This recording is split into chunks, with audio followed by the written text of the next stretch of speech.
अस्सलामुअलैकुम, सुबह बखैर and a very good morning to all of you. आप सब लोगों ने देखा होगा कि इस ज़िंदगी में दो किस्म के लोग होते हैं। एक वो जो थोड़े दलेर होते हैं, जिनके सामने अगर कोई मुश्किल काम आए, कोई मुश्किल फ़ैसला आए या कोई मुश्किल सिचुएशन आए तो वो उस पर गौर व फिक्र करते हैं और फिर ये सोचते हैं कि अच्छा इस मुश्किल से हमें निकलना कैसे है। और अगर कोई ज़रूरत पड़ जाए और कहीं पर बहुत ज़्यादा अहम हो कि आपको कोई फ़ैसला लेना हो तो वो लोग सोच विचार करके फ़ौरन फ़ैसले की तरफ जाते हैं कि भाई फ़ैसला करते हैं और इस तमाम सिचुएशन को, इन मामलात को निपटाने की कोशिश करते हैं। फिर दूसरे किस्म के लोग आ जाते हैं। ये वो लोग हैं जो मुझे लगता है थोड़े से डरपोक होते हैं। ये वो लोग होते हैं थोड़े बहुत कंफ्यूज होते हैं। ये वो लोग होते हैं जिनके अंदर थोड़ी बहुत सेल्फ़ कॉन्फिडेंस की कमी होती है, क्योंकि जब इनके सामने कोई मुश्किल सिचुएशन आती है, कोई ऐसी सिचुएशन आती है जहाँ पर उनको फ़ैसला लेने की ज़रूरत होती है, तो ये खुद कुछ नहीं कर पा रहे होते। ये फ़ैसला लेने से कतरा रहे होते हैं। कुछ लोग मैंने देखा सुस्त भी होते हैं। वो कहते हैं अभी देखा जाएगा, आगे जाके देखेंगे, आगे जाके देखेंगे। लेकिन इनमें मेजरली चंक ऐसे लोगों का है जो कि परेशान हो रहे होते हैं कि अच्छा इस सिचुएशन से निकलेंगे कैसे। और फिर ये नहीं कि वो कंफ्यूज हो जाते हैं, वो बहुत सारे लोगों की राय लेना शुरू कर देते हैं कि अच्छा आप बताएं क्या करना चाहिए, आप बताएं क्या करना चाहिए, आप बताएं क्या करना चाहिए। और उसके बावजूद ये वो लोग हैं जो कि घबरा रहे होते हैं, परेशान हो रहे होते हैं कि पता नहीं आगे जो रिपरकशंस होंगे, जो कॉन्सिक्वेंसेस होंगे, वो पता नहीं किस किस्म के होते हैं। और फिर क्या करते हैं लोग, ये लोग इन तमाम तर सिचुएशन को सोचते सोचते इतना ज़्यादा ओवर थिंक कर लेते हैं कि ये फ़ैसला ही नहीं ले पाते और फिर ये ऐसे तमाम तर सिचुएशन के फ़ैसले ना लेने का बोझ अपने कांधों पे उठाए चलते हैं। आप लोग मुझे बताएं, आप लोग कौन से लोग हैं? आप लोग दलेर हैं, फ़ैसला कर लेते हैं, या फिर आप लोग टाइप 2 लोगों में से हैं जो कि अपने कन्फ्यूजन की वजह से, अपने सेल्फ़ कॉन्फिडेंस की वजह से, क्योंकि अक्सर ऐसा होता है कि माँ बाप बच्चों में वो सेल्फ़ कॉन्फिडेंस नहीं देते और बच्चा ना ज़िंदगी भर इमोशनली डिपेंड करता है लोगों पे, दोस्तों पे डिपेंड करता है। मैं अक्सर ऐसे कभी कभी मुझे भी ये लग रहा होता है कि मैंने अगर अपने लिए कोई चीज़ ख़रीदनी हो और मुझे लगे कि हाँ थोड़ी सी महंगी चीज़ है, तो मैं अपने दोस्तों पे, अपने घर वालों पे रिलाई कर रही होती हूँ कि मुझे बताएं अच्छा मैं कर लूँ, ये कर लूँ, ये कर लूँ, ये कर लूँ, और मैं इंतज़ार करूँगी कि इनकी अप्रूवल कब आएगी। ये दूसरे वाले टाइप के लोग ऐसे भी होते हैं, वो बेसिकली ना लोगों के अप्रूवल का भी वेट कर रहे होते हैं कि क्या लोग अप्रूव कर देंगे मेरे इस फैसले को। आप लोग मुझे बताएं कि ज़िंदगी में फ़ैसला लेते हुए कि आपको भी कुछ ऐसी परेशानियों का सामना करना पड़ता है। और कुछ लोग ऐसे होते हैं कि फ़ैसला तो फ़ौरन ले लेते हैं लेकिन उनके फ़ैसले अच्छे नहीं होते, पुअर डिसीजन मेकिंग उनकी होती है, बाद में इसके रिपरकशंस भी होते हैं। आप लोग अगर ऐसे एक मसला फेस कर रहे हैं तो आप लोग हमें कॉल करके हमारे साथ शेयर भी कर सकते हैं। मेरे साथ मौजूद हैं महानूर वसीम जो कि माइंड साइंस कोच हैं, फाउंडर ऑफ न्यू जनरा भी हैं। साथ में मेरे साथ मौजूद हैं डॉक्टर, आई होप कि मैंने नाम सही लिया इसका, मेरे साथ मौजूद है सैयदा अनम अली, बिहेवियरल थेरेपिस्ट हैं। साथ में डॉक्टर वजाहत खान हमारे साथ मौजूद हैं, साइकोलॉजिस्ट हैं। आप तमाम लोगों को शो में खुशामदीद कहना चाहती हूँ। और थोड़ी देर बाद हमें कासिम अली शाह साहब भी ज्वाइन करेंगे, गज़ल सिद्दीकी साहब भी हमें ज्वाइन करेंगी, तो उनको भी इंशाल्लाह फिर हम अपने शो में शामिल गुफ्तगू करेंगे। सबसे पहले तो वैसे आप लोग मुझे बताएं, if I start from you, आप मुझे बताएं क्या आपका शुमार उन लोगों में होता है जो डिसीजन जल्दी ले लेती हैं, या फिर आप भी बहुत सोच विचार करने के बाद और अक्सर कंफ्यूज रहती कोई भी डिसीजन लेने में? अच्छा, सबसे पहले तो थैंक यू सो मच, क्योंकि टॉपिक बहुत अच्छा है। दूसरी इम्पॉर्टेंट बात, जैसे अभी आपका मैं वो सुन रही थी बैकग्राउंड में, कि कुछ चीज़ें ऐसी होती हैं जो कि लाइफ स्किल के तौर पे होती हैं। यानी बड़ी अच्छी बात उन्होंने कही कि हम वो सीखते हैं, यू नो, अपने डे टू डे एक्सपीरियंसेस से सीखते हैं। So if you ask me, तो मैं अपनी इंडिविजुअल बेसिस पे आपको बताऊं कि बहुत सफ़ा ज़िंदगी में जब आपके गलत तजुर्बे होते हैं, गलत फैसले होते हैं, उसके बाद कहीं जाकर आपकी जो हम कहते हैं ना कि एक बिहेवियर में तब्दीली आती है। तो ऐसा नहीं होता ऑल ऑफ अ सडन कि आपने जी फ़ौरन से फ़ैसला ले लिया। कई बार ऐसा होता है। मुझे यहाँ अपने टीचर की एक बात याद आ रही है, मदीहा। हमारी टीचर ने हमें हमेशा सिखाया कि ज़िंदगी में जो फ़ैसले होते हैं ना, और यही चीज़ मेरा ख्याल है मैंने भी बहुत प्रैक्टिस की। जब मेरे पास मेरे क्लाइंट्स आते हैं मैं उनको भी बताती हूँ, और जहाँ कहीं मुझे मौका मिलता है मैं ज़रूर बताती हूँ कि जो इनडिसाइसिवनेस को अगर हम बिल्कुल सिंपल तरीके से समझने की कोशिश करें, तो इसमें मेरे टीचर ने मुझे बड़ी खूबसूरत बात कही थी कि देखो, कोई भी फ़ैसला ना तो गलत होगा ना सही होगा, उसमें तुम्हें कोई ना कोई एक फ़ैसला तो लेना पड़ेगा। एंड हम अक्सर टेक्निक्स और थेरेपी करते हैं, तो हम कहते हैं कई बार जब किसी फ़ैसले में हमें बहुत मुश्किल हो रही हो, कुछ फ़ैसले तो बड़े झटपट ले लिए जाते हैं। जैसे फॉर एग्जाम्पल, मुझे अगर कोई कहे कि आपने पानी पीना है या पेट्रोल पीना है, तो ऑब्वियसली इसमें कोई दो राय नहीं है, मैं पेट्रोल नहीं पीऊंगी, मैं पानी पीऊंगी, है ना। तो दैट्स वेरी सिंपल। लेकिन बहुत सारे ऐसे फैसले होते हैं कि जिसमें आपको सोचना होता है, you really need to reflect, और फिर आपको उसमें अपने एक्सपीरियंसेस बहुत काम आते हैं। तो ऑब्वियसली हम वो आगे जाके थोड़ा बात करेंगे कि वो किस तरीके से काम आते हैं। But if you ask me, मैं शुरू से I am that sort of a person कि मैं हमेशा जो भी फैसला लेती हूँ उसमें मैं बहुत कॉन्फिडेंट होती हूँ, क्योंकि मुझे पता होता है कि अगर ज़्यादा सही नहीं होगा तो थोड़ा सही होगा, कुछ ना कुछ उसके बेनिफिट ज़रूर मुझे मिलने वाले हैं। आप बताएं। सो फॉर डिसीजन मुझे ऐसा लगता है कि ये हमारा एक जनरेशनल ट्रॉमा भी है, जो कि आज की जनरेशन के लिए एक बहुत बड़ा चैलेंज है।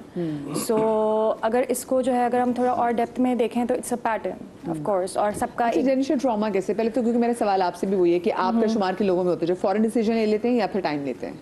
आई थिंक टाइम लेना चाहिए। मैं इस बात के बिल्कुल अगेंस्ट हूँ कि मैं ये बोलूँ कि because I am a expert so I will say कि भाई मैं जो है वो फॉरेन डिसीजन ले लेती हूँ। No, of course there is a consequences of everything. अच्छा भी है, बुरा भी है, तो दोनों चीज़ों को जो है आई बिलीव के मियारा रवि के साथ जो है वो मामलात को जिंदगी में करना और चाहिए। जनरेशनल ट्रॉमा कैसे हुआ, मुझे ये बताएं जो आपने बात की। Generational trauma is something which is transferring in our DNA. नहीं, वो तो आप सही कह रहे हैं, लेकिन डिसीजन मेकिंग में जनरेशनल ट्रॉमा कैसे आ गया, मैं ये पूछ रही हूँ, ये कैसे connect है? आपका जो पैटर्नल एक लिनेज चल रहा है, सो अगर आपके माँ बाप ने जिस तरीके से डिसीजंस लिए हैं, तो बच्चे अमूमन जो है वो उसी तरीके से उन्हीं पैटर्न्स को, उन्हीं कल्चर को, उन्हीं चीज़ों को फॉलो कर रहे होते हैं। So the whole idea is के वन ऑफ देम कोई रेयर होता है घर के अंदर जो कि बोलता है no, now I am not going to take this anymore. तो this is the whole idea या कि ये इसी तरीके से इंटरकनेक्टेड है। जी वजहात आप बताएं, फॉरेन डिसीजन लेते हैं या फिर टाइम लेते हैं और घर वालों को भी इन्वॉल्व करते हैं, क्या होता है?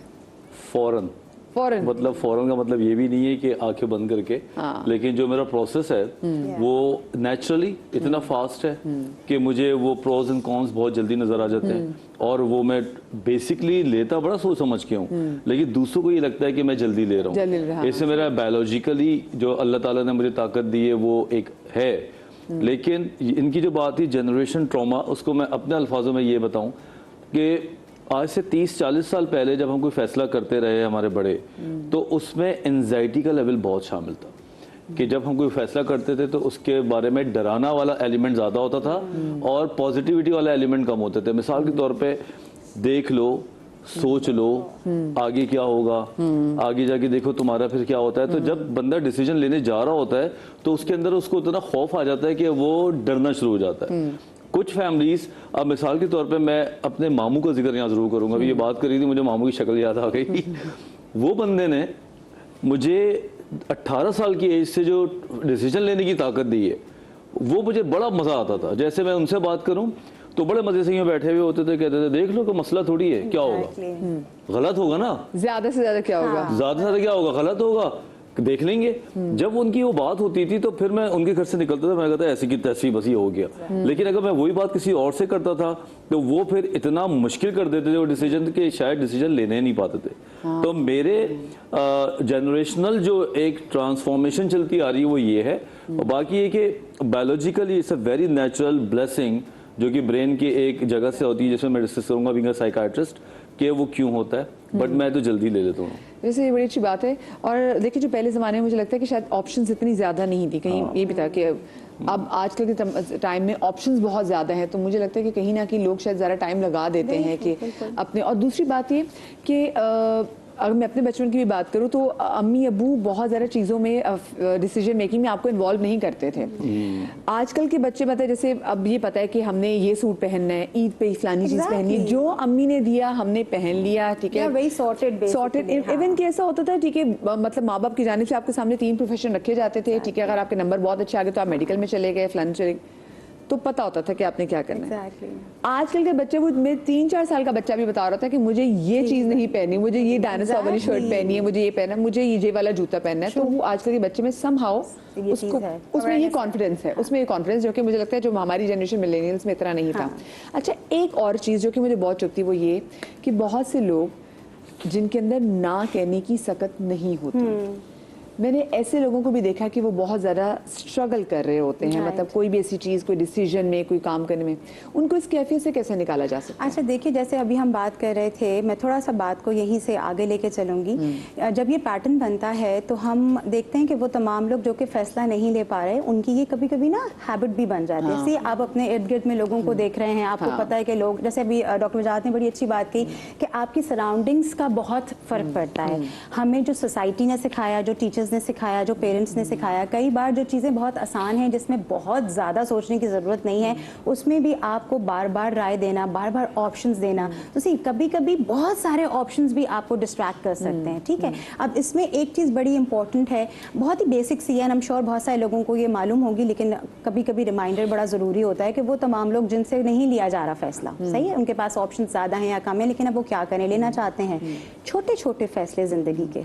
और देखिए, अगर कोई शख्स मुझे आगे ये कहे ना कि मैं कोई फैसला नहीं ले पा रहा हूँ, तो मेरा नहीं ख्याल, क्योंकि जब आप सुबह उठते हैं तो सबसे पहले आपको उठ के पता होता है कि आपने अपनी कॉफ़ी पीनी है या चाय लेनी है, तो आपका ब्रेन आपको फौरन से बता दे रहा है। छोटे छोटे फैसले पता होते हैं। से अगर ये पूछेगा आज क्या बनाना है, वो बेचारी परेशान हो जाएंगी, क्योंकि वो उसने हर एक को देखना है। हर एक को देखना है ना, ज्ञान कहूँगी, क्योंकि ये आपकी बाज़-औक़ात हैबिट भी बन जाती है। कई बार आप फैसला ले सकते हैं, लेकिन आप जानबूझ के उसको मुश्किल बनाते हैं, क्योंकि आपके इर्द गिर्द का माहौल जो है वो भी उसमें बड़ा इंपॉर्टेंट रोल, वो आपको जब बहुत ज्यादा नैगिंग कर रहे होते हैं। एग्जैक्टली। और एक पॉइंट और उसमें कहूँगी, इनफैक्ट बाकी दो गेस्ट भी इसको अग्री करेंगे, कई बार आपके अंदर एक आवाज़ जो है, जो आपके बचपन में आपको सिखाई नहीं जाती, कि आपको एक फेयर होता है that you are doing wrong, आपको एक फेयर होता है कि आप गलत हो गया तो आपको हमेशा एक डाउट की फीलिंग में रखा जाता है। एक सेल्फ वैलिडेशन वाली जो कैफियत है ना, कि ठीक है, क्या ही हो गया अगर गलत हो गया तो। सिर्फ ये नहीं कि आपको लगे कि कुछ गलत हो गया, तो आपको होता है यार कोई नाराज ना हो जाए, एग्जैक्टली, लोग मुझसे खुश ऑफेंड ना हो जाए। एग्जैक्टली। मैं छोटी सी खवातीन की रोजमर्रा जिंदगी की मिसाल देती हूँ कि जब रोज सुबह जो उठना होता है तो उनको होता है कि अच्छा जी आज क्या पकाना है,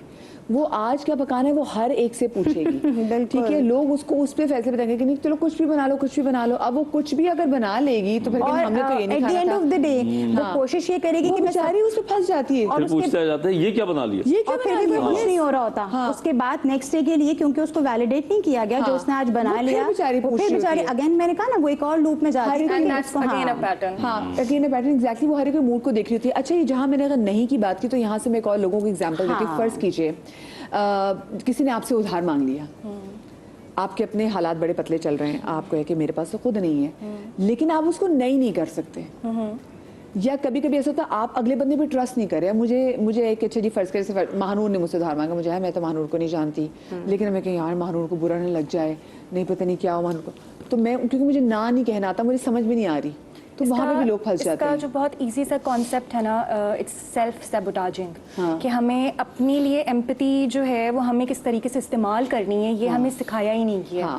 हम दूसरों को पीपल प्लीज करने में या दूसरों को जो है वो समेट के रखने में अपने आप को समेटना भूल जाते हैं, लोगों को खुश करने में, लोगों को अपने आप से राजी करने में। एग्जैक्टली। एंड बिलीव यू मी, जिनके ये पैटर्न्स बन जाते हैं ना, इतना मुश्किल होता है अपने आप को वापस एक नॉर्मलाइज रेगुलेट करने में, कि इसमें लोगों की जिंदगियां गुजर जाती हैं। सो सेल्फ ना वैसा लगता है ना कि जो लोगों को खुश रख के चलते हैं, जो लोगों को राजी करके चले, वो अल्लाह को राजी करने की, लेकिन हाँ मैं बता दूं, जो लोगों को राजी करते हैं वो अल्लाह को राजी करते हैं, वो डिजीजेस को राजी कर रहे होते हैं। हाँ, वो आपने वैसे अपने सर्कमस्टांसेस में लोगों को राजी करना चाहते हैं। Autoimmune disease, this is the biggest you know reason of having the side effects of suppression, क्योंकि आप ना नहीं बोल पाते तो फिर आप ऑटोइम्यून डिजीजेस की तरफ जा रहे हैं। ब्लड प्रेशर, शुगर, मल्टीपल किस्म के डिजीजेस सबसे बड़ा कॉज है सप्रेशन का, and you know not saying no. ये भी एक डिसीजन है ना कि आप नहीं ले रहे, ये भी एक आपका फैसला है ना, आपको कोई फैसला करना पड़ेगा। एक छोटा फैसला करके देखें, आप हमेशा हाँ करते हैं, क्या ही हुआ कि अगर इस बार आप ना कर दें। अच्छा, जो आपने बात की ना, बाकी जो हमारे घर में माएँ हैं, जो ख़वातीन है कुछ ऐसी, क्योंकि उनको हमारी जिबिल्लत में भी है और कहीं हमें बचपन में तरबियत भी ऐसी दी जाती है कि आपने करना है अगलों का। बेटा अगर घर में मेहमान आ गए हैं, सालन है, सालन में अगर बोटियाँ काम है तो आपने नहीं खानी, बाकी सबको खाने देनी है। या बहन को भी बताया जा रहा था कि बेटा तुम भाई को ज़रा अच्छा हिस्सा दे देना, खुद तुम कॉम्प्रोमाइज़ कर लेना। तो ये समहाउ कहीं ना औरत को बचपन से ही कंडीशनिंग, हाँ कंडीशनिंग, कि आपने सबको राजी रखना है। शादी हो रही है तो बंदे को, कोई लड़के को कोई नहीं कहेगा कि तुमने सब्र करना है, हाँ, पर औरत को सब कह रहे होंगे कि भाई तुमने सब्र करना है बेटा, अब तुमने सब्र करना है। और जैसे सब्र को भी हमने बहुत ज़्यादा, मैं अक्सर जगहों पे कहती हूँ, हमारे बुजुर्गों ने बड़ा ग्लोरीफाई कर दिया है। अगर आप सब्र करके ज़िंदगी में चल रहे हैं तो आप अच्छे हैं, और जहाँ पर आपने अपने लिए आवाज़ उठा ली, क्योंकि आपने कहा ना अपने लिए सेल्फ एम्पैथी तो There's है a नहीं। difference between सब्र. I believe कि सब्र करना था बेसिकली परफॉर्म करना. It was never about suppressing. सब्र करके चलना जो है वो एक बहुत डिफरेंट, एक पूरी इसके पीछे आइडियोलॉजी है. लेकिन यहाँ सब्र पे कहते हैं कि अपने आप को मार लेना। मार ले या खामोश बेसिकली हो मेरा जाए. एक आंटी से, बड़ी प्यारी आंटी थी, उनसे मेरी सेशंस हो रहे थे आज से 1-1.5 साल पहले। तो बात से बात निकली, उर्दू में बड़ी प्यारी महारत थी उनकी, बात अच्छी करती थी। तो मैं एक बार वो बार बार सब्र सब्र किए जा रही, तो मैंने पूछा कि ये सब्र का कॉन्टेक्स्ट क्या है। मैं समझ गया ये वो सब्र नहीं है जो ये कहना चाह रही है। हाँ। ये कुछ और ब्रॉड स्पेक्ट्रम है। हाँ। तो उन्होंने बोला बेटा बात ये है कि जब हम कहते थे ना कि माजी में सब्र करो, तो ये नहीं होता था कि सब्र और बर्दाश्त करते जाओ, वो होता था कि वेट एंड सी, अपनी जगह बनाओ, अपने आप को वहां पे एडजस्ट करना सीखो जहां पे तुम नई जगह जा रहे हो या आ रहे हो। उसमें कहीं भी पैसिविटी नहीं थी, या ये नहीं था कि आप जुल्म सहते रहे, कि आपने ये था बैक फुट पे कि चले जगह स्लोली ग्रेजुअली अपनी जगह बनाओ और उसके बाद सबका दिल जीतो और जितवाओ भी। तो मैंने बोला ये आप पूरी बात क्यों नहीं करते, आधी बात क्यों करके छोड़ देते हैं कि सब्र करो बेटा, इससे तो ये तासुर नहीं बनता। हमें तो सब्र से मन मार लो दूसरी वक्त। बिल्कुल, सब्र का मतलब तो ये है जैसे कि बस तुमने बर्दाश्त करने का टोकरा अपने सर पे ला देना है। तो आई थिंक ये सब्र वाले टॉपिक को किसी दिन लंबे अरसे में बात करेंगे, ये सब्र होता क्या है। बिल्कुल। अच्छा, लेकिन doctor Wajahat, being a psychiatrist, मुझे आप ये बताएं, ये जो नो कहने का, देखिए ये हम फंस जाते हैं, बहुत से लोगों को नो कहना नहीं आता, तो ये क्या अपने अंदर हम ऐसी वो गट्स पैदा करें, करेज पैदा करें कि हमें ये नो कहना है, और नो कहने के फवाइद भी जरा बताइएगा। लेकिन मुझे लेनी है छोटी सी ब्रेक, कहीं में जाएगा, ब्रेक के बाद मिलते हैं।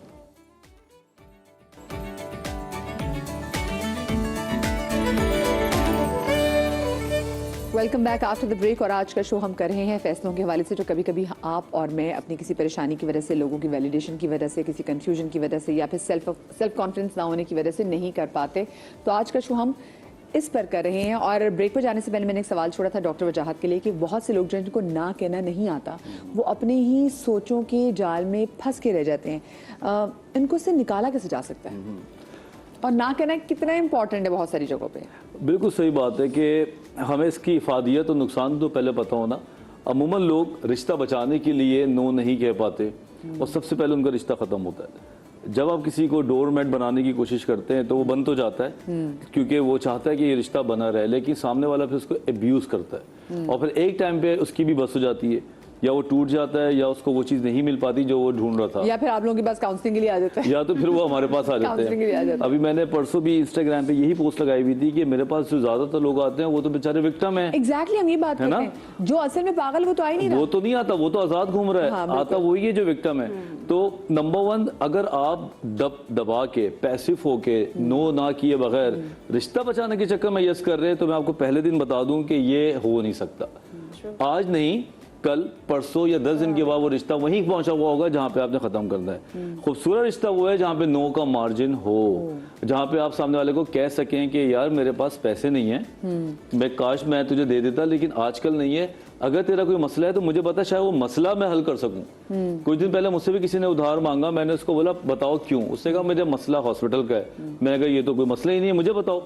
और फिर मैंने एक मलीर में एक है हॉस्पिटल, वहां पे कॉल की, उनको मैंने फेवर कराया और वो मामला हल हो गया। तो उसने कहा थैंक यू सो मच, वो जेन्युइन प्रॉब्लम था। तो सम टाइम आप नो करने से भागे नहीं। दूसरा ये कि पैसों की अगर टिपिकल बात है तो मैं ये बोलूंगा हालात बहुत खराब है। अगर कोई आपसे पैसे मांग भी रहा है, पहली बार मांग रहा है, आदतन ना हो, तो इतना दे दें और सोचने की कर्जा हंसना है कि अभी ये पैसे अगर गए भी ना तो मेरा कोई इतना बड़ा नुकसान नहीं होने वाला, इसमें आपका फिर भी बचत हो जाएगी। लेकिन आप अपनी जमा पूंजी उठा के ना दे दें यस करने में कि ये मेरे आगे इसकी बड़ी इज्जत रह जाएगी, कल को ये मुझसे सलाम करेगा दावत में, फैसला करते हुए, और अपने आप को भी सिक्योर रखना है। हाँ जी बिल्कुल, ये ना हो ना कि आप लुट जाएं, लुटने के बाद फिर आपकी दोस्ती खराब होगी। तो आप अपना नुकसान अपने हाथों से भी ना करें। बिल्कुल सही बात है। अच्छा, बहुत सारी जगहों पे ऐसा भी होता है, माँ बाप बच्चों के हर डिसीजन को कितने ले रहे होते हैं, वो बच्चे आगे जाके उनको भी डिसीजन लेते हैं, फिर वो मोड़ मोड़ के ही देख रहे होते हैं। या तो बच्चे बहुत ज़्यादा रिबेलियस हो जाते हैं कि वो कहते हैं भाई अब तो हम अपनी ज़िंदगी अपने मुताबिक गुजारना चाहते हैं, अब आपका हमसे कोई लेना देना अच्छा नहीं है। मदिया, I think balance is the key. किसी भी मामले में जब हम तवाज़ुन रख पाते हैं, और अगर बहुत नहीं रख पा रहे तो कम से कम इतना ज़रूर रखें कि जैसे अभी आपने बड़ी अच्छी बात की कि कई बार ये भी देखने में आया है कि वो अडल्ट्स जिनके पेरेंट्स बचपन में उनके लिए बहुत ही ओवर प्रोटेक्टिव थे। हर चीज़, यानी बच्चे को अगर आपने प्लेट में खाना दिया है, आप देखें आपकी ऑडियंस भी इससे रिलेट करेगी कि नहीं नहीं तुमसे खाया नहीं जाएगा, लाओ मैं तुम्हें खिलाऊं, तुमसे लेसेस बांधे नहीं जाएंगे, लाओ मैं बांध दूं।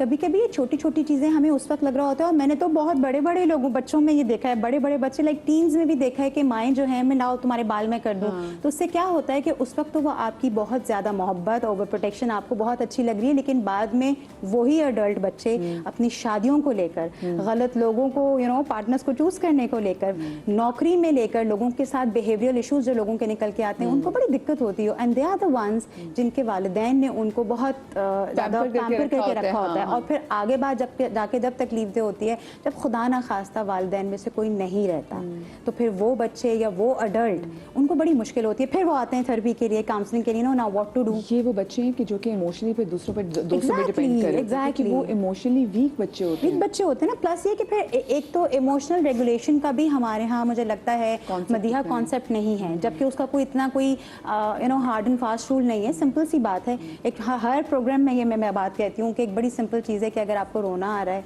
अगर आपको गुस्सा आ रहा है, अगर आप एंजाइटी में हो रहे हैं, प्लीज़ उसको प्रोसेस करें। कोई ज़रूरी नहीं है कि हर चीज़ की आपको एक एक्सप्लेनेशन देनी है कि क्योंकि ये हो रहा है। कई बार अपने इमोशंस को सिर्फ बैठकर थोड़ी देर प्रोसेस करना होता है। इस वक्त मुझसे नहीं लिया जा रहा फैसला, कोई बात नहीं लिया जा रहा, मैं थोड़ी देर मूव करूँगा, वॉक करके आऊँगा, नमाज़ पढ़ के आऊँगा, थोड़ी देर किसी फ्रेंड के पास से होकर आऊँगा, हो सकता है शाम तक मेरा फैसला हो जाए।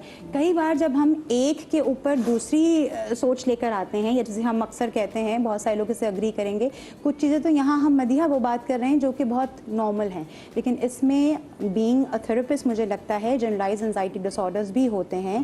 कई बार हमें ये मेंशन करना ज़रूरी है ना, कई बार लोगों को जेन्युइनली डिसऑर्डर्स होते हैं जिसकी वजह से वो बहुत they are unable to understand, जिसमें ADHD भी आता है। डॉक्टर वजाहत इसको आगे ज़रूर बताएंगे कि कई बार आपके वाकई में ऐसे डिसऑर्डर्स होते हैं कि जिसमें यू रियली नीड थेरेपी आपको मेडिकेशन की सूरत में भी चाहिए, आपको मेडिटेशन भी चाहिए, और आपको काउंसलिंग भी चाहिए, क्योंकि कई बार लोगों का जहन में उनकी कैपेसिटी बहुत मुख्तसर होती है, वो नहीं कर पा रहे होते। कुछ लोगों के दिमाग में ना बहुत ज़्यादा नॉइज़ भी होती है। एग्जैक्टली। और अक्सर मैंने लोगों को देखा है कि जब उनको कोई डिसीजन लेना होता है तो वो आदतन बहुत ज़्यादा ओवर थिंक करते हैं। ये मुझे बताइए, ओवर थिंकिंग नुकसानदेह साबित होती है या फिर इसका कोई फ़ायदा भी होता है ओवर थिंकिंग का? Over thinking is just a loop, ठीक है ना। तो ये एक तरीके से सोचों का आप समझ लें कि इट्स अंबार है। Yes exactly. अब आप मुझे एक बात बताएं कि एक नॉर्मल इंसान जो कि एक सिचुएशन में फंस गया है और उसको इस बात की अवेयरनेस ही नहीं है कि वो ओवर थिंक कर रहा है, तो वो कहाँ खड़ा हुआ है? Getting the idea.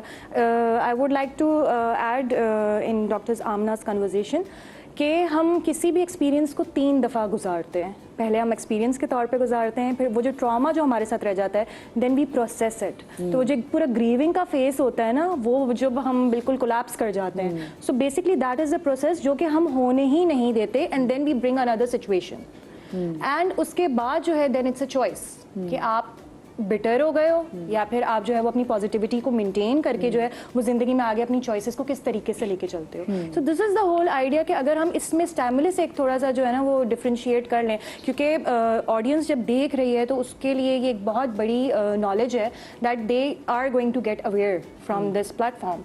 सो उनको पता होना चाहिए कि हाँ भाई अगर मुझे कोई ट्रिगर आ भी रहा है, so now this is the idea that I example देके बताएंगे। ओके, सो एग्जाम्पल इसकी बहुत सिंपल सी है कि भाई एक इंसान है जो कि कांस्टेंट काम कर रहा है, ठीक है। अब वो ओवरलोड हो रहा है, वो ओवरबर्डन, जैसे हम स्क्रॉलिंग भी कर रहे होते हैं तो we are like unfortunately facing digital dementia, जिसके बारे में लोग बात ही नहीं कर रहे। Digital dementia is a form of that losing focus. हम अपने रिलेशनशिप्स पे अपनी नॉर्मल रूटीन को फॉलो उस तरीके से नहीं कर पा रहे होते जिस तरीके से हमें करना चाहिए। सो यहाँ पर हमें अपना ट्रिगर किस तरीके से आइडेंटिफाई होगा, this is the whole idea. तो जब हमें इस बात का एक हमारे अंदर इंटरनल अगर कैफियत चल रही है कि हाँ भाई अब मुझे जो है वो इस चीज़ को समझने की ज़रूरत है कि या तो ये मैं बिल्कुल बहुत ज़्यादा कर रही हूँ या मैं बिल्कुल ही नहीं कर रही हूँ। हाँ, मैं अपने फ़ोन का इस्तेमाल बहुत ज़्यादा कर रही हूँ। सो इस चीज़ को आइडेंटिफाई जब हम कर लेते हैं और फिर डिफरेंशिएट करते हैं, डिसएसोसिएट करते हैं अपने आप को, so that is the whole idea कि आप जो है वो पकड़ सकते हैं इसको बहुत आसानी से कि हाँ भाई अब मुझे इसके ऊपर जो है वो काम करने की ज़रूरत है, and that's where the therapist and coaches help you. अच्छा, ओवर थिंकिंग में स्पेशली मैं देख रही होती हूँ कि जिससे जब अगर फ़र्ज़ करें, मैं अपनी मिसाल भी लूँ, तो अगर मुझे कोई डिसीजन लेना हो तो मैं लिटरली वैलिडेशन अपने दोस्तों से देखूँगी, जिसका मुझे एक आइडिया ये भी होता है कि अच्छा मुझे आदत है लोगों को साथ लेके चलने की, कि मैं अपने हर छोटे मोटे डिसीजन में भी लोगों को साथ लेके चलूँगी, लोगों के अप्रूवल्स की मुझे आदत है कि हाँ भी लोग अप्रूव कर दें। अच्छा, उसमें ये होता है कि आप सोचते बहुत ज़्यादा हैं कि अगर आपको अप्रूवल्स नहीं मिल रही होती तो यू ओवर थिंक कि अच्छा यहाँ पे क्या होगा, यहाँ क्या होगा, यहाँ क्या, और कहीं कहीं आप डर के कि नुकसान ना हो जाए आप वो चीज़ करते नहीं हैं। ये ओवर थिंकिंग का बताएं कि अभी किसी को फ़ायदा हुआ है? ये बेसिकली बायोलॉजिकली है कंस्ट्रक्टेड। ब्रेन आपने देखा होगा, भेजा जो हम अमूमन देखते हैं, भेजे का या ब्रेन का जो साइज, थोड़ा सा मैं टाइम लेके आज मैं बिल्कुल प्रैक्टिकली पढ़ा कि अगर हम यूं ब्रेन को रखते हैं तो एक सामने का हिस्सा होता है जिसको कहते हैं फ्रंटल लोब, सामने का हिस्सा फ्रंटल पार्ट। इसी तरह दिमाग के पिछले का हिस्सा होता है नीचे का जिसको कहते हैं लिम्बिक सिस्टम। यहाँ पे लिम्बिक सिस्टम है दिमाग के अंदर और यहाँ पे ये आपको फैसला देता है और ये आपको परेशान करता है। अगर किसी का फ्रंटल लोब नेचुरली स्ट्रांग है तो वो लिम्बिक सिस्टम के ऊपर डोमिनेट करता है और वो फौरन सोल्यूशन निकालता है, वो मिस्टर सोल्यूशन होता है। फट फट फट फट फैसला हुआ, खत्म बात। पीछे से अगर मगर आ रहा होता है, देख ले क्या करेगा, फंस जाएगा वसवसे, लेकिन उसका चूंकि फ्रंटल लोब इतना नेचुरली स्ट्रांग होता है वो फौरन उसको सोल्यूशन की तरफ लेके आता है। ये लोग होते हैं नेचुरली थोड़े से ब्लेस्ड। एक होता है जिसका लिम्बिक सिस्टम ज्यादा खतरनाक होता है और उनका फ्रंटल लोब वीक होता है, तो वो जब कोई फैसला करने जा भी रहा होता है ना फ्रंटल लोब, तो वो पीछे से शैतान जो है उसको वसवसे देता है कि ऐसा नहीं, कल अगली दुकान से देख लेते हैं, ये कर लेते हैं, वो कर लेते हैं। तो वो बायोलॉजिकली इतना मसल्ड होता है कि वो बेचारा फैसला ले नहीं पा रहा होता। डॉक्टर बजाज के यही वो लोग होते हैं जरा सी अगर कोई जैसे कोई चोट आ जाए, एकदम से कोई परेशानी आ जाए तो वो सबसे पहले ट्रॉमा की तरफ जाएंगे। ट्रॉमा को भी छोड़ दें, फर्ज करें अगर कहीं पर सिचुएशन खराब होगी तो एक्सीडेंट हो गया फर्ज करें किसी का, बिल्कुल। तो एक्सीडेंट हो गया तो बजाय कि ओके चलो ठीक है मैं जरा देखूं कि क्या चीजें हुई, कि नुकसान मारा ज्यादा तो नहीं हुआ। ये वो लोग हैं जो फौरन शॉक में चले जाते हैं। एग्जैक्टली, कि क्या हो गया, अच्छी मिसाल दी है ये, बिल्कुल अच्छी मिसाल दी है। इसमें क्या होता है, अब इसको आपने एक नई सिचुएशन बनाई है जो कि बड़ी प्यारी है। अब फर्ज करें मैं बैठा हूं जिसका फ्रंटल लोब स्ट्रांग है और मैं एसी में ठंडी हवा खा के बड़े अच्छे फैसले लेता हूं, लेकिन अगर मैं ही किसी रोड एक्सीडेंट में खड़ा हुआ जहाँ पे मेरे इमोशंस भी कनेक्ट हो गए या डर कनेक्ट हो गया, तो मेरा फ्रंटल लोब नेचुरली वीक हो जाएगा। मुझे उसके ऊपर काम करके वहां पे अपना को संभालना पड़ेगा। हो सकता है कोई और बैठा हुआ हो जिसका पहले वो जो लिम्बिक सिस्टम है वो ऑलरेडी बड़ा खतरनाक हो, वो उस जगह पे शॉक में चला जाएगा।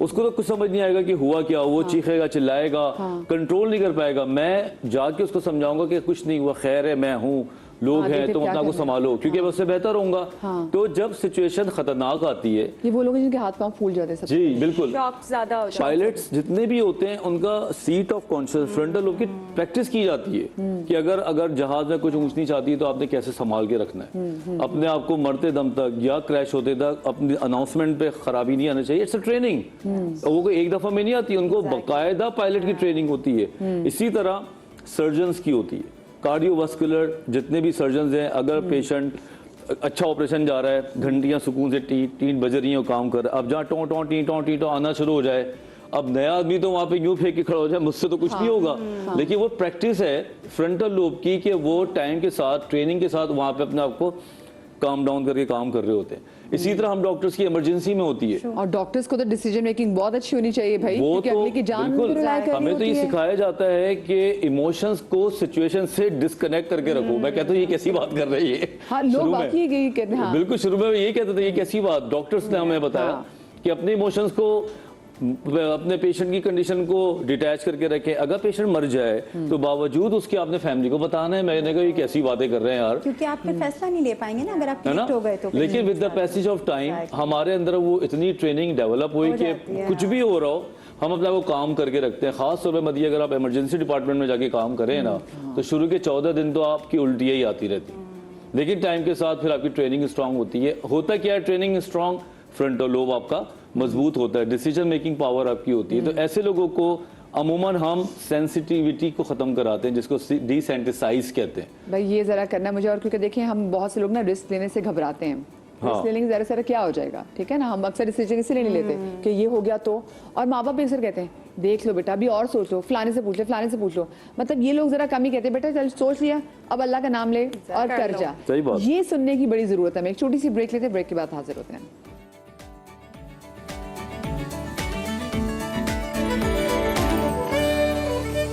Welcome back after the break. और ब्रेक के बाद हमें ज्वाइन करें मोटिवेशनल स्पीकर कासिम अली शाह साहब, उनको भी हम शामिल गुफ्तगू करेंगे। शाह साहब बहुत शुक्रिया आपका कि आपने हमें ज्वाइन किया।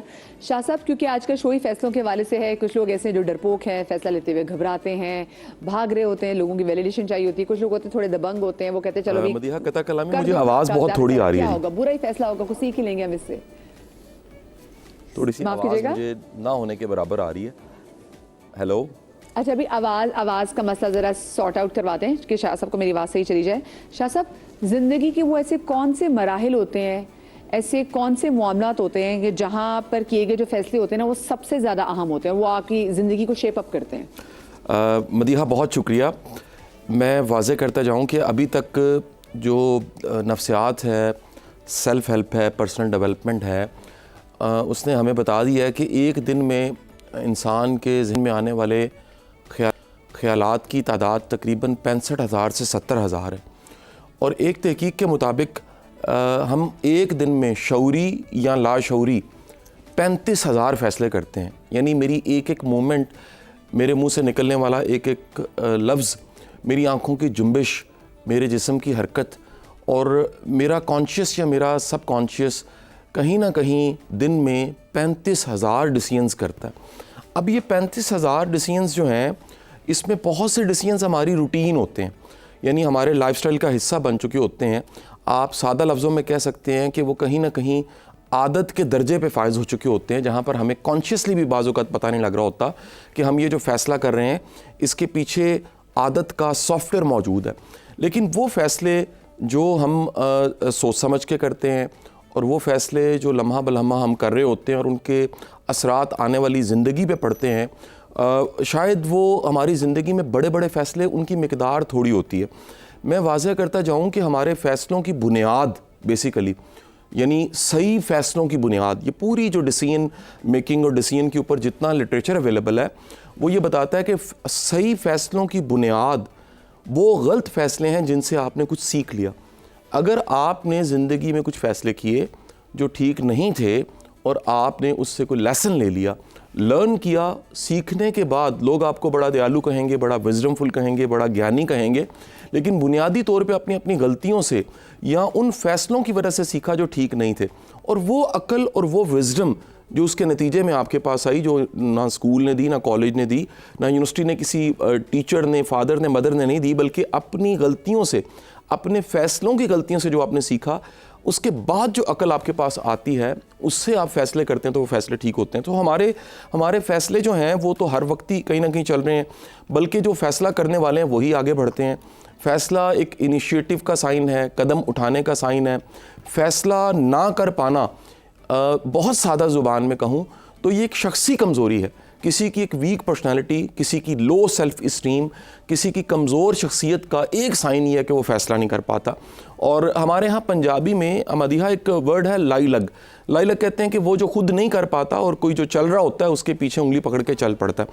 तो हर वो शख्स जो खुद फ़ैसला करना चाहे और हर वक्त दूसरों की तरफ देखे कि ये मुझे बताएंगे मैंने फ़ैसला क्या करना है, ये कमज़ोर शख्सियत की अलामत होता है। और बिल्कुल एक्सट्रीम पे जाते हैं, जो बहुत ब्लंट फ़ैसला करने वाले हैं वो भी बड़े कोई हेल्दी नहीं होते, बाज़ औक़ात वो रिस्क टेकर होते हैं। तो ओ ठीक है, यानी कि उसको जो कहोगे ना वो मान लेगा।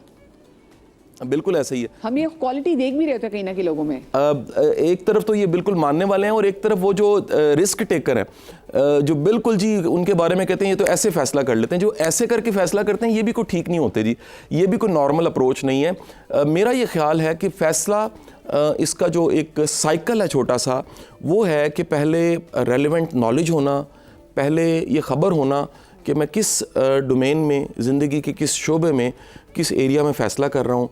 फिर एक उसके नेक्स्ट स्टेप में आ जाता है मुशावरत, कि आप किसी से मशवरा लें और प्रेफरेबली उससे मशवरा लें जो उस फील्ड का बंदा है। ऐसा ना हो कि आप जिससे मशवरा ले रहे हैं उसको उस फील्ड का पता ही कुछ ना हो। और फिर तीसरी जो इंपॉर्टेंट बात है कि उसको ऑन कर सकें। मुशावरत के बाद, ब्रेनस्टॉर्मिंग के बाद आप ये कह सकें कि मैं अब मानता हूँ ये मेरा फ़ैसला है। आप ये नहीं कहते कि जी क्योंकि इसने मुझे कहा था तो मैंने किया, आप उसको ऑन करें, उसकी रिस्पॉन्सिबिलिटी लें। तो ये एक छोटा सा साइकिल चल पड़ता है। आप रेलेवेंट नॉलेज, फिर एक ब्रेनस्टॉर्मिंग, मशवरा जो कि सुन्नत भी है, और उसके बाद एक रिस्पॉन्सिबिलिटी कि मेरा फ़ैसला और इसके कॉन्सिक्वेंसेस का मैं ज़िम्मेदार हूँ। अच्छा शाह साहब, जैसे कहा जाता है दो फैसले ऐसे कि जो कि लिटरली आपकी ज़िंदगी जो है जिसपे निसार भी करी होती है, और ये दो फैसले जो कि आपकी ज़िंदगी चेंज कर सकती है अगर इसमें कोई गलत डिसीजन हो जाए। एक तो आपका करियर का फैसला जो आपने लेना है कि मैंने करियर कौन सा चूज़ करना है, और एक मेरे शरीक हयात जो है उसका फैसला कि वो कौन होना चाहिए। क्या वाकई यही दो ऐसे फैसले हैं कि जिससे आपकी ज़िंदगी शेप अप हो जाती है, या फिर और बहुत से ऐसे फैसले हैं मामला ज़िंदगी के जिनको हमें उतने ही सोच विचार के साथ लेना चाहिए? देखिए, जो ओवरऑल हम जिसको ज़िंदगी कहते हैं उसके दरअसल दो ही हिस्से हैं।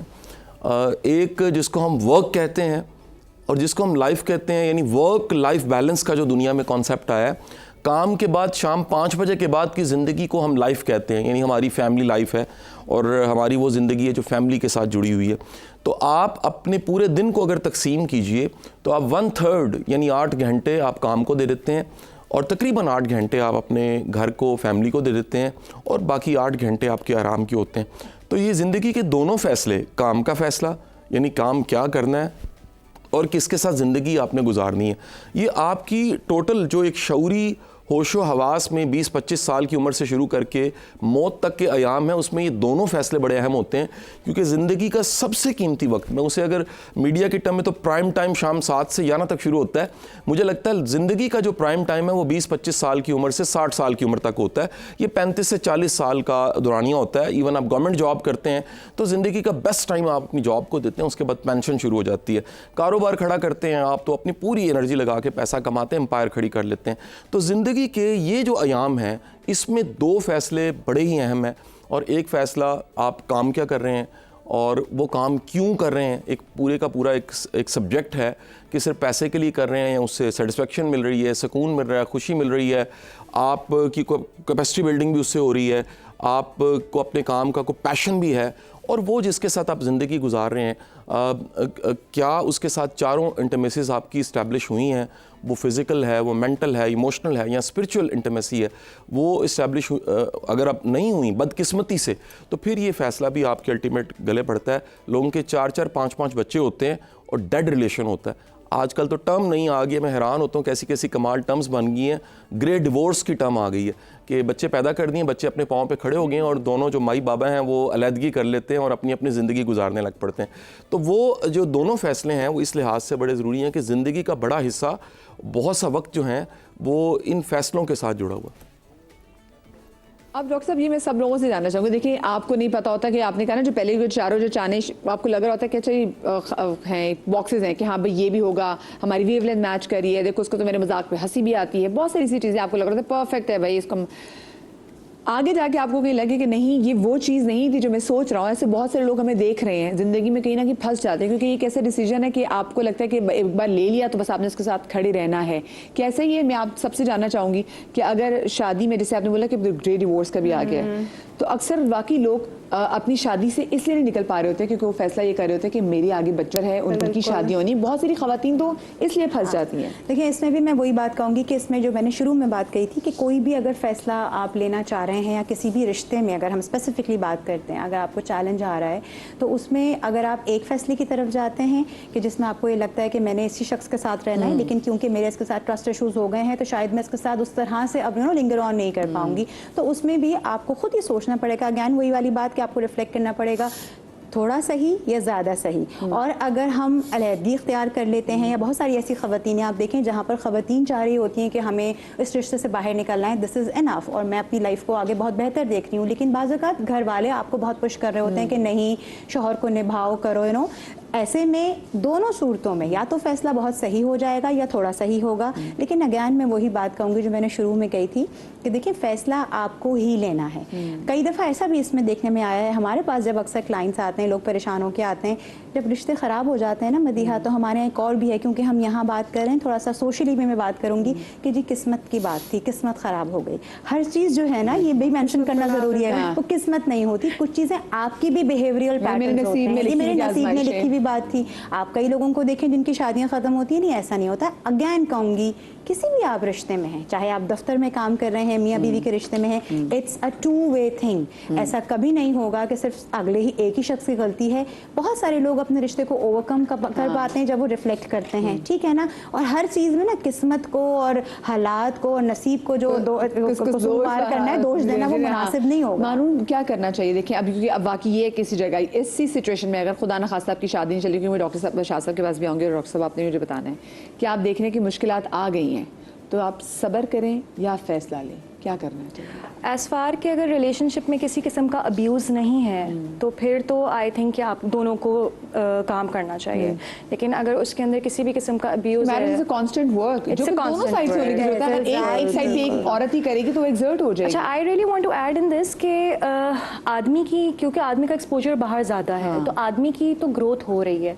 अब औरत जो कि एक फॉर इंस्टेंस अगर जॉइंट फैमिली में रह रही है तो उसकी उस तरीके से ग्रोथ होएगी नहीं। सो बाहर फिर चीज़ें बहुत ज़्यादा फैंसी भी हैं, सो तजाद उसमें आता है। अब अगेन वही वाली बात है कि अगर दोनों को घर भी बनाना है, बच्चे भी बनाने की, यूनिटी भी मेंटेन करनी है, बच्चों की मेंटल हेल्थ भी देखनी है, सब कुछ देखना है, तो इट्स अ कांस्टेंट वर्क। जहाँ पे अब्यूज़ आ जाता है तो आई वुड से कि फिर मतलब उसमें लॉन्ग टर्म में चीज़ें चलती नहीं है, फिर वही सारे पैटर्न्स, वही सारी चीज़ें आप अपने बच्चों को भी सिखा रहे हो और ख़ास तौर पे बेटियों को सिखा रहे हो कि अगर हाँ भाई मैंने गालियाँ सुनी या मैंने मार खाई या मैंने किसी भी किस्म का अब्यूज़ किया तो वो तुम्हारी वजह से किया, वो सारा ब्लेम तो ऑलरेडी उनके ऊपर, फिर उनकी पूरी आइडेंटिटी, उनकी पूरी शख्सियत सब कुछ ख़राब हो जाती है और वो फिर अपने बच्चों के साथ नस्ल दर नस्ल ये जिस तरीके से चलता है, तो ये सारी चीज़ें एज़ फार इफ अब्यूज़ मतलब शामिल है तो नहीं करना चाहिए। ये बताएं हमारी सोसाइटी को देखते हुए अगर ऐसी कोई सिचुएशन में आप फंस जाते हैं, क्योंकि वही बात ना, क्योंकि शादियों को लेके मुझे लगता है सबसे ज़्यादा जो लोग जिस फैसले में फंस जाते हैं वो अपनी शादी को लेके कि हमें क्या करना आगे। जैसे उन्होंने बोला कि अब बहुत सी जो डेड मैरिज भी आ जाए कि लोग कहते हैं वाकई 4-5 बच्चे हो जाते हैं, लेकिन आप कहते हैं नहीं जी बस बच्चों की खातिर ही कर रहे हैं और औरत पिस रही है, बंदा जो भी खुश नहीं है। क्या करना चाहिए यहाँ पे? फैसला ये वो जगह है यहाँ पे फैसला लेना चाहिए, यहाँ पे वो जगह जहाँ पे आपको सब्र करना है और आपने करनी, चलो बस अब जिंदगी ऐसे गुजारनी है। बड़ी इंटरेस्टिंग बात मैं आपको बताऊं कि शादी आज के दौर में सबसे बड़ा फैसला रहा नहीं है। लोगों ने उससे पहले अपने करियर्स को बनाना शुरू कर दिया, अपने आप को स्ट्रॉन्ग करना शुरू कर दिया है। जब वो अपने आप को बहुत स्ट्रॉन्ग कर लेते हैं शादी आसान हो जाती है। शादी जज्बात से नहीं चलती, शादी मोटिवेशन से नहीं चलती, शादी चलती है स्किल्स के साथ। मोहब्बत इश्क तो चल जाता है मोटिवेशन से, मैं कॉलर खड़े करके चश्मा पहन के जाऊं और 2 घंटे बैठ के आ जाऊं, लेकिन शादी इससे मोहब्बत से नहीं चलती। उसके लिए आपको पैसे चाहिए, आपको तरबियत चाहिए, आपको अपनी औरत के साथ बात करने की तमीज़ हो, औरत को मर्द के साथ बात करने की तमीज़ हो। पूरा का पूरा एक एकेडमिकली एक सफ़र है जो आपको अबूर करना पड़ता है। आज शादी के पहले साल शायद मेरी वर्बल लैंग्वेज या इमोशनल लैंग्वेज ज़्यादा अच्छी काम करती हो, लेकिन 10 साल के बाद शायद वो औरत वर्बली मुझसे प्यार मोहब्बत ना मांगे, वो मुझसे प्रैक्टिकल मांगे कि केयर कितनी करता है। तो एक खूबसूरत कॉम्बिनेशन है शादी के बाद लेके चलना। ये तो हो गई एक छोटी सी मेरी तकरीर। दूसरा ये कि कुछ चीज़ें होती हैं जो दायमी अनचेंज्ड होती हैं, अगर आप उनको चेंज करने की फिक्र में लग जाएं, पर्सनैलिटी डिसऑर्डर्स हैं, बाइपोलर है, bipolar exactly, border line personality है या ओसीडी है, इन चीज़ों में, या एडीएचडी है, अब उनके जो बीमारी है वो रवैयों में तो नजर आएगी ना।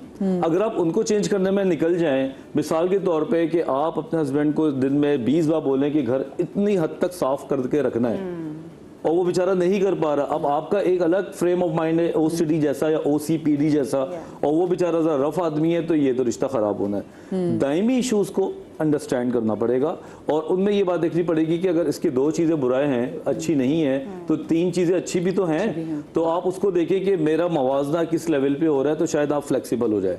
लेकिन अगर आप ढीठ बन के बैठ जाएं कि मैंने तो चेंज करके छोड़ना है और ये नहीं हो रहा, या ये बहुत आशिक मिजाज नहीं है, ये बड़ा इशू आता है लोगों का कि मुझे पैसा दिया हुआ है, दुनिया की रसाई दी हुई है, लेकिन एक्सप्रेस नहीं करता। अच्छा, एक्सप्रेस, और बहुत सी जगहों पे भी तो कि इमोशनल अनअवेलेबिलिटी भी अब तो, this is what I am saying, या इमोशनल अनअवेलेबिलिटी, एक्सप्रेस नहीं करता।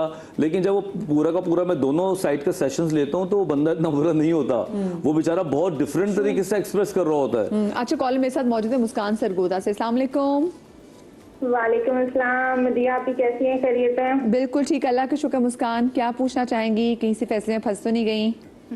मदिया, एक तो मेरी तरफ से आपकी पूरी टीम को सलाम, ये जो आप सामने बैठे हुए हैं। और सवाल मेरा ये है कि मतलब अगर इंसान की सौतेली वालदा हो और उन्होंने घर से पापा के साथ लेके इंसान को निकाल दिया हो, तो वो किसी भी और मतलब रिलेटिव के पास रहने के लिए अगर जाए तो कोई भी रखने के लिए तैयार नहीं होता, या वहाँ पे मतलब जो है ना वो पेरेंट्स जो अपने पेरेंट्स हैं वो वहाँ लोग उनको धमकाते हैं कि इसको रखना नहीं है। इस चीज का कोई हल है?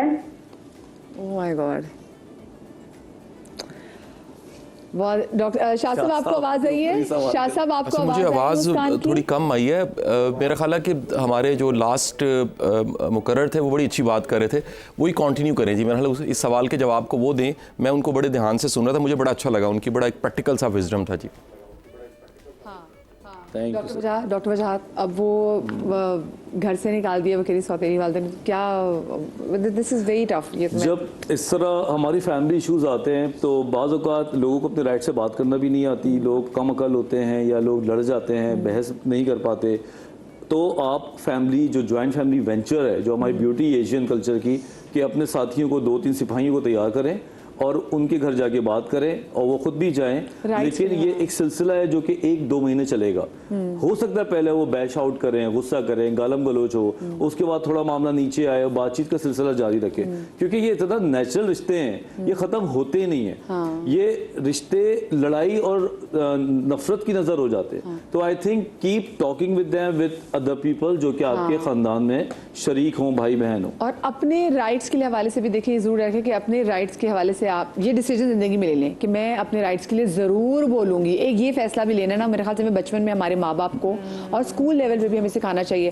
शाह साहब, मैं आपसे वो जानना चाह रही थी कि जैसे भी आपने वो टर्म इस्तेमाल की ग्रेट डिवोर्स की, वाकई बड़ी वो एक नई टर्म है और आपने से बात की और आजकल हम समहाउ देख रहे हैं, एंड इट्स वेरी अनफॉर्चुनेट कि अब हमारी जो पहले हम अपने बुजुर्गों में हम देखते थे कि जो शादियों की कामयाब होती थी, एक अच्छी हमें नज़र आती थी, एक कहते हैं अच्छी केमिस्ट्री नज़र आती थी, समहाउ अब वो केमिस्ट्री भी हम देख रहे हैं वो लैक कर रहे हैं। अब दोनों पार्टीज़ के डिफरेंट इंटरेस्ट हैं, वो अब एक दूसरे के इंटरेस्ट को लेकर एक दूसरे को बर्दाश्त भी नहीं कर पा रहे होते। कहीं कहीं बिट्रेल आ जाता है, इनफिडेलिटी आ जाती है। तो शाह साहब क्या करना चाहिए, सब्र करना चाहिए या फिर ये वो जगह जहाँ पे आपको फैसला ले लेना चाहिए?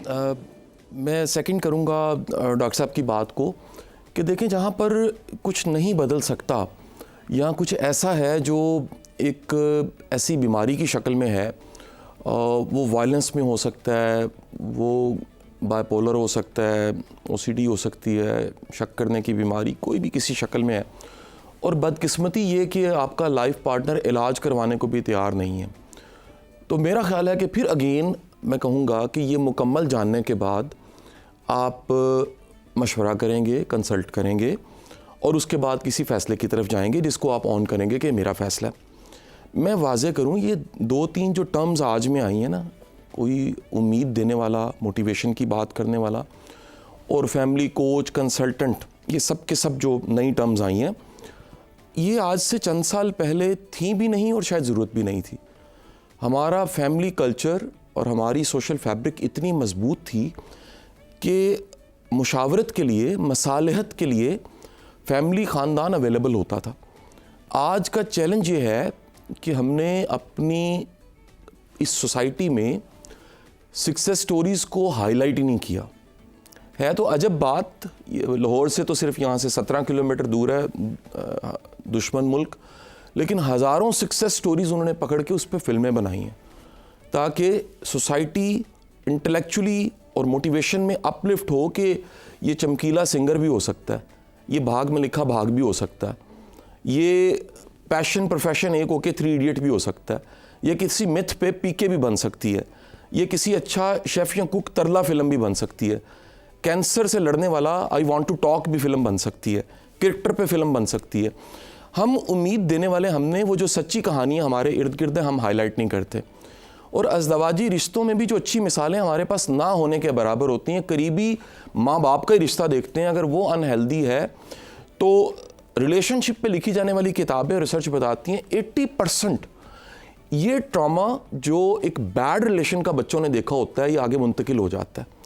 इवन के सेकेंड वर्ल्ड वॉर के बाद वो जो ट्रामास थे दुनिया में, जो लोगों ने नाज़िस कैंप और मुख्तलिफ जगह देखे, रिसर्च ने बताया 3-3 नस्लों तक मुंतकिल हुए।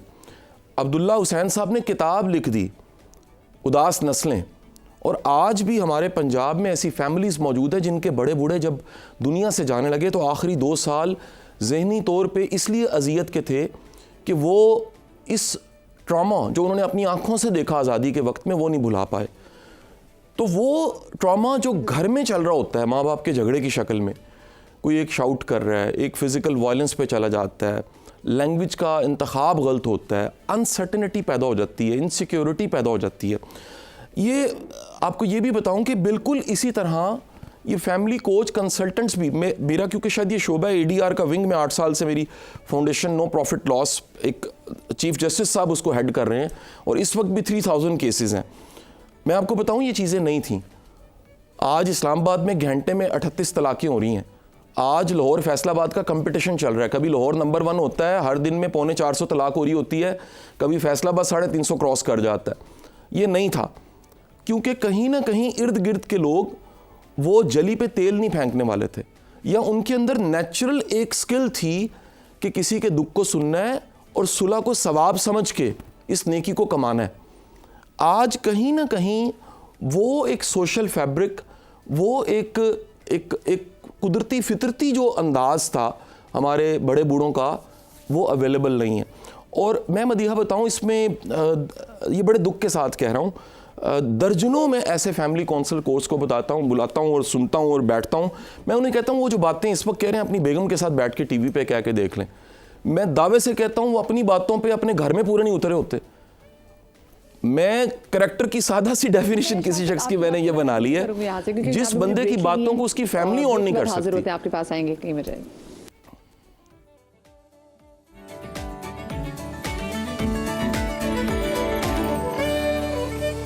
Welcome back after the break. हमारी ज़िंदगी में अक्सर ऐसे लोग भी होते हैं जो कि हमारे भी हिस्से के फैसले करना जो है उनको लगता है ज़्यादा उनके लिए मज़ेदार है। चाहे अक्सर दोस्त कुछ ऐसे होते हैं, वो दोस्त भी जो आपके फैसले होते हैं, चाहे वो आपके करियर का फैसला हो, चाहे वो अपने कपड़े कौन से पहनने हैं, आपने किसके साथ दोस्ती करनी है, कौन सी गाड़ी लेनी है, क्या जो भी करना है, वो दोस्त का बड़ा पार्ट होता है, वो आपको ज़्यादा आगे नहीं आने देते। ऐसे आपके घर में बहन भाई भी कुछ ऐसे होते हैं, फिर आपके शरीकी हाथ भी ऐसे होते हैं कि वो आपको फैसला नहीं लेने देते और आपको कहीं ना कहीं फंसा देते हैं कि तुम ये डिसाइड करोगे या करोगे कि क्या चीज़ करनी, तुम्हें ज़रा पता है। हाँ। ये लोग टॉक्सिक होते हैं जिंदगी में, और क्या इनका आपकी जिंदगी में होना फायदेमंद होता है या फिर ये ज़्यादा खराब करते हैं? तो यकीनन बिल्कुल नहीं होता। और इसका एक और पहलू ये भी है मदीहा, जैसे अभी आपकी कॉलर ने एक बात कही थी, उसी से इस वाली बात को कनेक्ट करूंगी कि हमें हमेशा किसी भी चीज़ की, किसी भी सिचुएशन के दोनों रुख देखने चाहिए। एक है विक्टिम मेंटालिटी। हमारे यहाँ आप एक विक्टिम मेंटालिटी में भी आ जाते हैं, यानी अब आपके साथ कुछ चीज़ें अगर हो भी गई हैं, मैं बेचारी, क्योंकि अगेन वही वाली बात, आपका एनवायरनमेंट अगर टॉक्सिक है फॉर इंस्टेंस, तो भी आप उस मेंटालिटी में ना आएँ कि जी अब तुम ही मुझे बता दो तो हाँ जी मेरी ही गलती होगी, है ना, इसीलिए तो मैं फैसला नहीं ले रही थी, क्योंकि देखिए मैंने फैसला लिया तो मैं गलत हो गई। तो ये भी हमें थोड़ा सा डिसाइड करने की ज़रूरत है। मैं यहाँ लोगों को ना एक छोटी सा मशवरा, एक टिप भी देके जाऊँगी ताकि जो भोली भाली आवाम है वो समझे कि जी डिस्कशन में जो है हमें करना क्या है। फैसला तो हमसे कोई नहीं लिया जा रहा। तो रोज़ाना के ज़िंदगी में ना, अपने डे टू डे लाइफ में, जब आपको ये पता है कि मैंने सुबह उठ के चाय बनानी है, आज मैंने ये खाना बनाना है, आज मैंने दफ्तर ये शर्ट पहन के जानी है, और आज मैंने अपनी बाइक के पेट्रोल को भरवाना है, या आज मैंने जल्दी गाड़ी जो है वो निकाल लेनी है, वगैरह वगैरह, उसमें एक छोटा सा डिसीजन ये ज़रूर लेना है कि किसी भी दिन के किसी भी वक्त में जो आपका पसंदीदा वक्त हो, बैठ के सिर्फ 5 मिनट आप फ़ोन में अलार्म लगा लें, अपना अलार्म सेट करें और 5 मिनट अपने आप को दें और ये फैसला करें। और ये जो 5 मिनट आप अलार्म लगा के 5 मिनट अपने आप को देंगे, ये आपका फैसला है, ये आपकी फैसला साजी की, आप समझिए रफ़ात ने कहा था, ये आपकी एक एक्सरसाइज शुरू हो गई कि मैंने आज पूरे दिन में क्या कुछ कर लिया है, मैंने आज पूरे दिन में जो मुझसे गलतियां हो गई हैं मैं उनको कितना इग्नोर कर सकता हूं, अब जो आधा दिन मेरा रह गया है उसमें मैं क्या चीज़ें कर सकता हूं, कितनी देर किस बात को, किस ख्याल को मैंने लेना है। बहुत बार ऐसा होता है कि आप एक वर्किंग एनवायरनमेंट में हैं और आप अपना काम ठीक ठाक कर रहे हैं, लेकिन आपको आपके इर्द गिर्द इतने टॉक्सिक लोग हैं तो जो बात नहीं भी आपके जहन में थी वो भी उन्होंने आपको बात ऐसी कही कि आप जी अपना काम छोड़ के आप उस बात को ही सोचने बैठ गए। एंड अगेन विक्टिम मेंटालिटी कि बस मेरे साथ तो होता यही है, फिर कोई मेरी मदद भी नहीं करेगा, मैं अभी बॉस के सामने जाऊँगा या मैं अभी जाके किसी से बात कहूँगी तो उन्होंने तो मेरा मदद ही नहीं करनी। आप देखिए कई दफ़ा लोग मसाइल का हल निकाल सकते हैं लेकिन वो खुद भी अपनी ही जहन की जंजीरों में जकड़े हुए होते हैं। हाँ। तो जब आप 5 मिनट निकालेंगे तो ये जंजीरें आपकी एक दिन से तो नहीं टूटेंगी, हाँ। लेकिन आहिस्ता आहिस्ता टूटेंगी। ये इसकी एग्जाम्पल और ये जरूर करनी है आपको ताकि आपको फायदा। उसकी एग्जाम्पल ऐसी, जैसे एक छोटी सी हम एग्जाम्पल देते हैं ना कि एक छोटे से हाथी के बच्चे को आपने जो है वो, जब वो छोटा सा था तो आपने उसको जंजीर से बांध दिया, जब वो बड़ा हो गया तो जंजीर खुल गई, लेकिन उसके जहन में यही है कि मैं आज भी जंजीर से बंधा हुआ हूँ, वो मूव नहीं कर रहा, जबकि उसके पास कोई जंजीर नहीं है। तो हम में से अक्सर लोग जो ये कह देते हैं कि जी फैसला नहीं हो रहा, हमारी तो कोई मदद नहीं कर रहा, हम क्या करें जी, ऐसा नहीं होता। उसका दूसरा रुख ये होता है कि आपने उस 5 मिनट में डेली ये सोचना है कि मैं बाहर की तो बड़ी बातें कर रही हूँ, लेकिन ऐसा तो नहीं कि कुछ जंजीरें मैंने अपने दिमाग में खुद ही बनाई हुई हैं और मैंने उनको तोड़ना है। हाँ। और एक एक करके तोड़ना है, छोटे छोटे स्टेप्स लेके तोड़ना है। जरूरी नहीं होता कि आप एकदम महाज खड़ा कर लें। अच्छा, हमारे साथ कॉलर मौजूद है आयशा उकाड़ा से। अस्सलाम वालेकुम जी। अस्सलाम वालेकुम मदिया जी, कैसी आयशा, ठीक हो? जी आप ही मेरी शादी को 6 साल हो गए हैं। मेरे 2 बच्चे हैं। मैंने सारा कुछ निभाया है, मतलब देवर जाके पढ़ाए हैं, फिर सब कुछ किया है, फिर भी वो मेरी सास ने मुझे घर से निकाल दिया। और अब भी वो मेरे हस्बैंड को कह रहे हैं कि इसको छोड़ दो, दूसरी शादी कर लो। बेटी भी है, बेटा भी है। क्या कमी है मुझ में, मुझे नहीं समझ आती। इतना कि मुझे सब में काट के रख दो। कोई मेरे फैमिली में भी इतनी बुरा हाल है कि मेरे बहन भाई भी मुझसे मुतनफर होना शुरू हो गए कि इतना मेरे खिलाफ कर देते। खाना बनाती हूँ, खाना नहीं है, लेकिन फिर भी खिलाफ कर देने, ये कुछ नहीं बनाती, अच्छा नहीं काम करती, ऐसे नहीं करती। मुझे नहीं समझ आती मैं क्या हो गया मेरे साथ। मुझे बताएं आपके हस्बैंड क्या कहते हैं आयशा? हस्बैंड को क्या कहना है, हस्बैंड किसी के पीछे लगे हुए हैं। उनकी माँ कहती कि इसको छोड़ के दूसरी शादी कर लो। वो कहते मैं तुम्हें बच्चों की वजह से रख रहा हूँ। अच्छा, वैसे कितनी बड़ी इंसल्ट होती है ना, आपका औरत को कहते हैं मैं तुम्हें सिर्फ बच्चों की वजह से बर्दाश्त कर रख रहा हूँ। मैं डॉक्टर वजाहत, कितनी तकलीफ की बात है ऐसी चीज़ें। यहाँ पे आप क्या फैसला ले सकते हैं? बानो कुत्सिया कहती है ना ऐसी जगह पे कि मैका कुछ नहीं होता, ससुराल कुछ नहीं होता। हस्बैंड ही सब कुछ होता है, जिसके रवैये के बेस के ऊपर आप राज करते हैं या जलील होते हैं। और अगर हस्बैंड ये कह रहा है कि बच्चों की वजह से, अगर हस्बैंड ही ये कह रहा तो फिर कुछ बचता नहीं है, पूरा आवा का आवा ही टेढ़ा है कि वो भी कहते हैं। तो आप इसमें आप अपनी फैमिली को इन्वॉल्व करें, जिन्होंने आपके साथ बैठ के उसको रिश्ता कराया है, जो लोग उस वक्त गए हैं, जिन लोगों ने आपस में गारंटी ली है, या जो मुतनफिर है मुझसे, हाँ, वो आपकी फैमिली जाके बात करे, क्लियर करे। अगर हालात ऐसे ही हैं, नहीं तो फिर सॉरी कुछ नहीं हो सकता, लेकिन कम से कम एक बार पूरी तरीके से अपनी ताकत तो मारें। अकेले ऐसी औरतें जो होती हैं ना, जो वीक होती हैं, सीधी सादी होती हैं, ये लोग अपना दिफा नहीं कर पाती, तो ये फिर चढ़ते ही जाते हैं मर्द हजरात या औरत के पीछे लगा हुआ है, तो हस्बैंड औरत के पीछे वो लगा है, माँ कह रही है जान छुड़ा लो, बच्चे 2 हैं, तो ये इक्वेशन बहुत मुश्किल होती है कि ये सर्वाइव करे जब तक आपकी अपनी फैमिली, आपके भाई या वालिद साहब जाके खुद कोई बात ना करें। शाह साहब, आप इनको क्या सजेस्ट करना चाहेंगे? वैसे मैं तो कहती हूँ इसलिए सब लोगों को ये फैसला आज से ले लेना चाहिए कि अपनी बच्चियों को ना आपने कोई हुनर ज़्यादा सिखाना, उनको तालीम देनी, ताकि वो बच्चियाँ फंस ना जाएं कहीं। शाह साहब, मदीहा, डॉक्टर वजाहत की बात को मैं सेकंड करूँगा। फैमिली को इन्वॉल्व करने के हवाले से मैं ऐड करूँ कि जिस बारात में 500 लोग गए थे या 500 लोग मौजूद थे, और उन 500 लोगों ने निकाह पढ़ाया गया, उसके बाद दुआ में आमीन में शामिल हुए, और सब ने फिर खाना खाया, छवारे पतासे खाए। उनमें से क्या कोई एक बंदा भी इस काबिल नहीं है कि किसी का रिलेशनशिप या किसी का घर ख़राब हो रहा है तो वो इस घर को बचा सके? बाग में माली होता है, एक पत्ता पीला होना शुरू होता है, माली की नज़र में होता है, एक फल ख़राब होना शुरू होता है, माली की नज़र में होता है। तो उन 500 लोगों में क्या कोई एक भी नहीं है जो ज़िम्मेदारी ले कि मैंने अपनी बेटी समझ के, अपना भाई, अपनी बहन समझ के, और अपनी एक करीबी किसी का घर मैंने सेव करना है, क्योंकि घर जो है वो पूरी नस्ल है। मेरा ये ख्याल है कि हमें बाहसीत कौम भी ये समझने की ज़रूरत है कि नमाज, हज, ज़कात, ये सब सवाबों के साथ साथ किसी का घर बचाना भी बहुत बड़ा सवाब का काम है।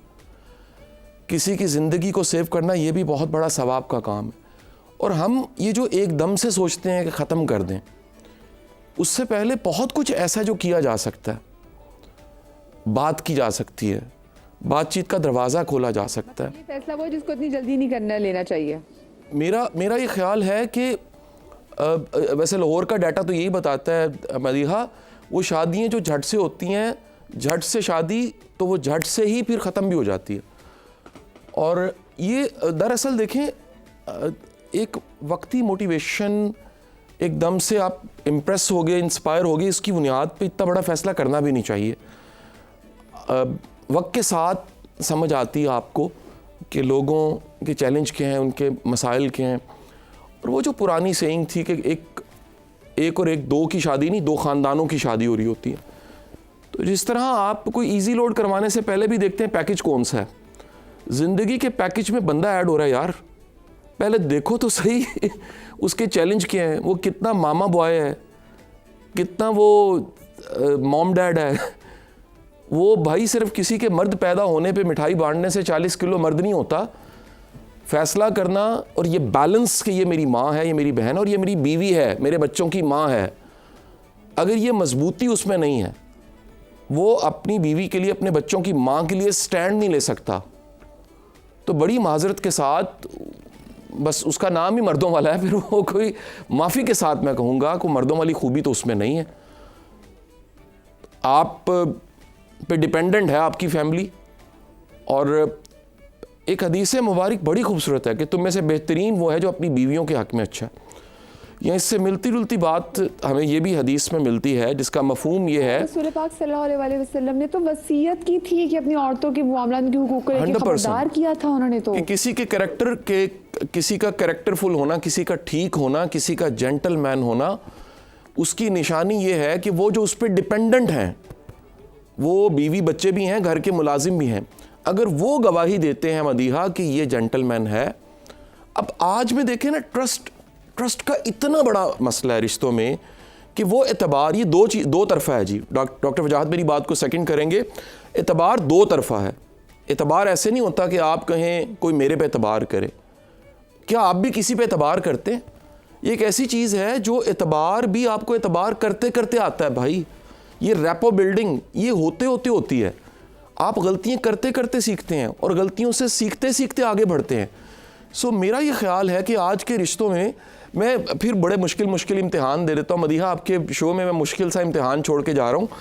ये मेरा सेलफोन है, इसका पासवर्ड मेरे बेटे, मेरी बेगम और मेरे मैनेजर के पास है, और कोई हिडन इसमें विंडो नहीं है और कोई दूसरा नंबर नहीं है। यूनिवर्सिटी लाइफ्स 27 ईयर्स पहले, 26 साल 27 साल पहले लाइन में लग के ये नंबर मैंने लिया था। अभी ब्रेक में मेरी पुरानी कोई 20 साल पहले जो स्टूडेंट पढ़ी है वो भी मुझे मिलने आई, यहीं जॉब कर रही है, वही नंबर है मेरा। क्या हम ये ट्रस्ट इस्टेब्लिश कर सकते हैं? माँ सवा भाई किसी एजेंसी में जॉब करें तो आप ये शेयर नहीं कर सकते।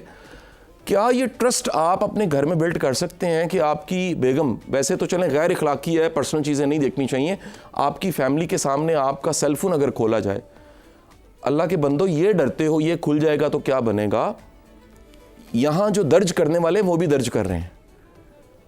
टेक्नोलॉजी को जानने वाले कहते हैं ये ख़राब हो जाए ना तो इसको बेचे ना, तोड़ के आग लगा दें, नहीं तो कभी रिकवर होगा तो आपके पड़पोते को पता लगेगा मेरा परदादा कैसा था।